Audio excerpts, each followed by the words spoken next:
Hello and welcome to Introduction to Philosophy, with the introduction to philosophy.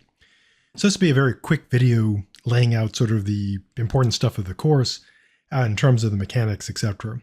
So first, it's online. Everything's online, no in-person stuff.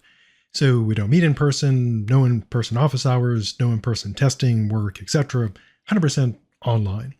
Next, in terms of being online, it's asynchronous, which is essentially a fancy word for there's no set time for the work to be done in terms of, not in terms of deadlines and due dates, but in terms of there won't be an exam, say they are required to take at 12 o'clock or something. So there's no set times when exams must be taken in terms of times during the day. In terms of the class content, since it's asynchronous, won't be me lecturing into the void. It's pre-recorded videos that are in the Canvas course. And also what I'll do is each day with an announcement, provide information about the content for that day. Now, since it's an async course, you can complete it at your own pace. So if you want to just, tear through it, packing the whole 6 weeks into a week or whatever, that's fine. If you want to take the full 6 weeks, that's also fine. The only obvious limit is when the semester ends, the semester ends. So be sure to follow that pace. So I designed the class to be structured that you don't have to follow. So it's a kind of an optional structure. So what I'll do over the course of the summer is follow the old in-person model of one class per day. You don't have to follow that. You can, if you don't feel like doing philosophy in a particular day, you can do it later. Or if you want to do like lots of philosophy, you can do lots of days in a single day. And again, so the structure is there. Some people like structure, some people don't, so it's optional. Now, in terms of contacting me, since I won't be on campus this summer, the best way to contact me would be email or ideally message in Canvas. It's pretty good. If you call my phone in my office, the voicemail will store it, and I'll get it when I return to campus when my contract starts up in August. Now, in terms of office hours, I'll set office hours in the Canvas calendar. That way, if you want to attend during those sort of set times just out of tradition, you can do so. But of course, since many people take an online class because of the flexibility, you may be working during the day, etc. If you need to do an office hour thing outside of the regularly scheduled office hours, just email me. And if it's at a reasonable time, then I'll be happy to do that. Like if it's, at 3 a.m. on a Saturday, then definitely no. But reasonable times, sure. Now, one thing to keep in mind for the Canvas calendar, when you look at the course syllabus, the Canvas syllabus as opposed to the syllabus, is there are due dates for things, and that's when the work is due. Now, you also want to check the more important date, which is the available until date. So the due date is when it's due. The available until date is when it's obviously available too. And you can complete work that's available until date for the full credit. The one exception being the paper, which has a 50% credit option, but you'd get 100% of 50%.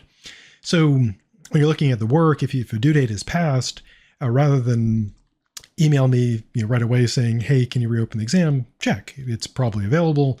And if it's available, you can do it for full credit.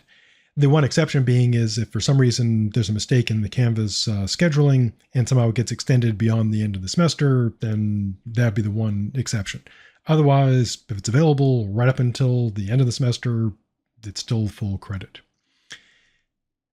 Announcements. So I'll do regular announcements, not to annoy you, but essentially to remind people. One of the things that I found out from completely online classes is that people sometimes forget they're in the class because you're not going to like a regular place, 3 or 2 days a week or 4 days a week or whatever. And so it's easy to kind of forget about the class until it's too late. And so I'll send out regular announcements to keep you hopefully engaged, to show that I'm actually alive and doing things and not just collecting a paycheck, and also to keep you reminded that the class is going. And again, my intent is not to annoy you. My intent is to remind you the class is still, in progress. And I've had people, as I mentioned, just sort of near the end, like, I totally forgot I was in online class, and that can be bad. About the paper, lots of stuff about the paper, but the most important thing is occasionally people don't do the paper, and you should definitely do the paper because the paper is 30% of the class grade. And so if it's not done, then the highest possible grade would be a 70, and that would assume 100% on everything else. So in theory, a person could pass without doing the paper, but in general, probably not. Final thing about the paper stuff, at least in this short intro video context, the AI stuff. Everyone's heard of ChatGPT and all its various, companions, Bard, etc. And AI can crank out papers. And so, as you would expect, there's like this arm. That's my dog in the background. He's grown bored with my talk, so I'll wrap it up quickly. So with the AI stuff, the gist is that it's an arms race between AI and plagiarism detecting services like Turnitin. And at any given day, one side is going to be winning, probably the AI side.